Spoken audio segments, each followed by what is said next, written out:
Sanglit bawal ang mga non-essential travel sulod sa Davao City hugot ang pagbantay sa kapulisan sa quarantine control points aron masigurong dili masupak ang maong polisiya. Ano i-report ni John D. Esteban. Dili basta-basta ginapalusot sa quarantine control points sa Davao City ang mga tao nga non-essential ang lakaw o dili importante. Ginasuta sa mga otoridad kung unsa ka importante ang mga lakaw sa matag motorista o pasahero sa mga pampublikong sakyanan.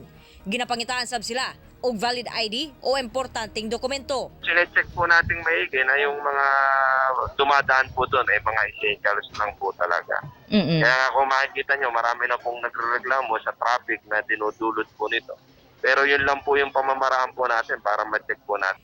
Base sa Section 17, Executive Order No. 57 ni Mayor Sara Duterte, tanang travel o biyahe sulod sa Davao City alang lang sa pagpalit og pagkaon, essential services, trabaho ug maximum sa 2-hour non-contact sports exercise.